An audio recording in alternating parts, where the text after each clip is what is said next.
Hello, আমরা এখন উঠছি এমন একটা টাওয়ারে যেখানে ওই একটা মাদার গাছ নিচে আছে, ওপরে আপনার শিমুল ফুলের মতো। ওখানে আমরা ওপরের দিকে যখন যাব, কত তলা রে? হ্যাঁ, 7 তলা। যেমন এলাকাটার নামই হচ্ছে এই সাতছড়ি জাতীয় উদ্যান, ঠিক তেমনি এই 7 তলার সিস্টেমটা বানানো হয়েছে। আর এই সিঁড়িতে উঠতে গেলে আপনার ওপরে আপনি যখন উঠবেন তখন 10 জনের অধিক বেশি ওপরে উঠতে পারবে না, কারণ এনে একটু ঝুঁকি আছে। আপনি এর থেকে বেশি যদি 10 জনের উপরে যদি থাকে, তাইলে আপনার এই ফিলটা হবে যে মনে হবে যে ভূমিকম্প হচ্ছে বা ভূমিকম্প হইতেছে, এরকম অবস্থা। এই যে দেখেন আমার পেছনে আছে ওই মাদার গাছ। এই গাছের ওপরে অনেক পাখি, যেটা আমি ভিডিওতে আসি। আসলে স্যার, আপনার এই 7 তলায় উঠে ফিলিংসটা কেমন সেটা একটু শেয়ার করবেন? আসলে এখানে যে ওয়াচটাওয়ারটা তৈরি আছে, এটা উপরে উঠলে পরে একটু নড়ে, তো ভয় লাগে। সেক্ষেত্রে কি জানি এটা ক্যাপাসিটি কেমন। তো আসলে এখান থেকে দাঁড়িয়ে যে সাতছড়ি জাতীয় উদ্যান, এটা দেখতে খুবই মনোরম, মানে এক কথায় অসাধারণ। হ্যাঁ, যত দুঃখ কষ্ট যা আছে কিছুই মনে থাকে না, এখানে আসলে সব ভুলে যায়।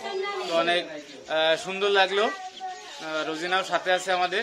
রোজিনাকে আমাদের সাথে অংশগ্রহণ করার জন্য অনেক অনেক ধন্যবাদ। স্যার, এটা নড়তেছে, কিন্তু এটা আপনি কি বুঝতে পারতেছেন? মনে হচ্ছে পুরো ভূমিকম্পের মতো।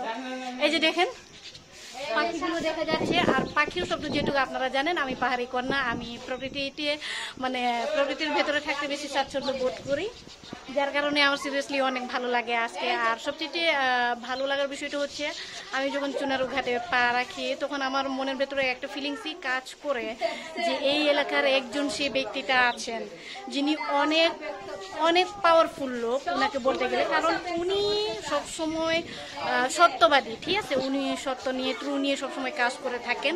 আমার ওনাকে অনেক ভালো লাগে, কারণ উনি যাই বলেন না কেন, যে সিস্টেমের যে কথাগুলো, আসলে সিরিয়াসলি আমাদের দেশের সেই অবস্থাগুলোই, আমরা ওই অবস্থানেই আছি, ঠিক আছে? যার কারণে অনেক থ্যাংক ইউ জানাই। আর এই যে দেখেন, আমি যেহেতু প্রকৃতির পূজারি, প্রকৃতির মাঝে আছি, থ্যাংক ইউ সো মাচ।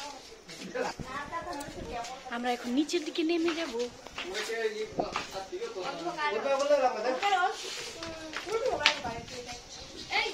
এই যে দেখেন ওর নামটাছে, কেমন নামটাছে দেখেন। আমি তো লাভ দিয়ে দিলাম।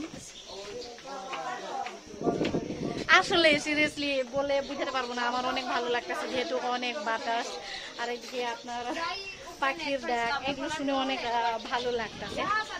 বাড়ির আশেপাশে সবসময় আমরা এগুলো দেখি, আসলে আমাদের অনেক ভালো লাগে। ওঠার টাইমে যেরকমটা টায়ার লাগে, নামার টাইমে তেমন একটা টায়ার লাগতেছে না, আমার অনেক ভালো লাগতেছে। যাক, এখানে দেখার মতো কী বা আছে সেটা তো আমি বুঝতে পারতেছি না, সামনে গিয়ে বোঝায় আরও অনেক কিছু আছে দেখার জন্য। বাট আমার সিরিয়াসলি প্রকৃতির ভেতরে থাকতে আর ঘুরতে ফিরতে আমার অনেক ভালো লাগে। আর একদিকে পাখির ডাক, এগুলো তো অবশ্যই কী বলবো এগুলোর বিষয় নিয়ে। বাট আরও ভালো লাগতো যদি বিভিন্ন প্রজাতির এই পাখিগুলো এখানে দেখা যেত, ঠিক আছে? বাট এখানে আমরা জাস্ট শুধু এক কালার পাখিগুলোই দেখতে পাচ্ছি। তারপরে বলবো, এই যে দেখেন আমরা নিচের দিকে নেমে গেছি। হাই রে, কিটা হই! আপনারা কি জানেন আমাদের রুজিনা আপু কি সুন্দর নাচতে পারে? আজকে আমরা দেখছি, কি বলবো, ডিজে একদম।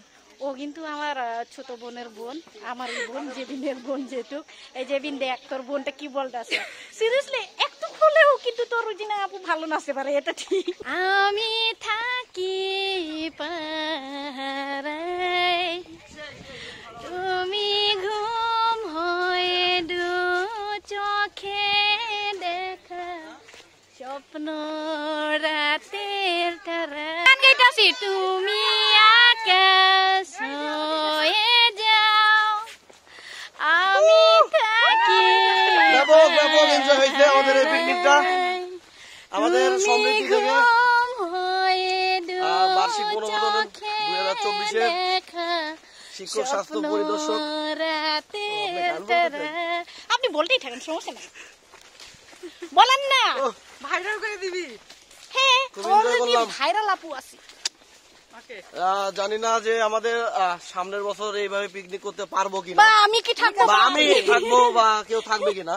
তবে এই পিকনিকে আমার মনে হয় যে যতগুলা পিকনিক করছি এর মধ্যে এই পিকনিকটা বেস্ট লাগছে আমার কাছে।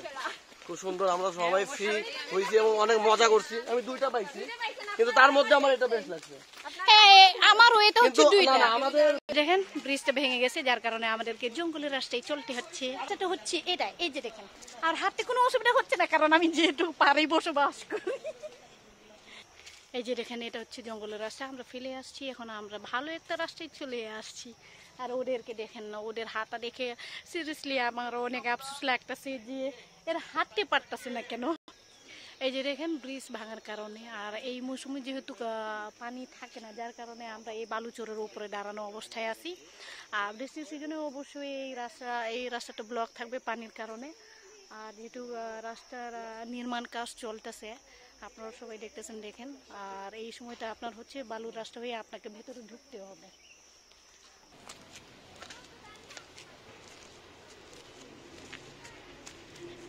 তোর হাঁটতে কোনো সমস্যা হয় না? না, আমার হাঁটতে সমস্যা। এ আমার বেস্ট ফ্রেন্ড, এ আমার মতো, ওর হাঁটা চলাতে কোনো সমস্যা নাই। শুধু হ্যাঁ, আমার একটু সমস্যা হয়, খাওয়ার পরে আমি ওগুলো আরেকবার বের করে দিই।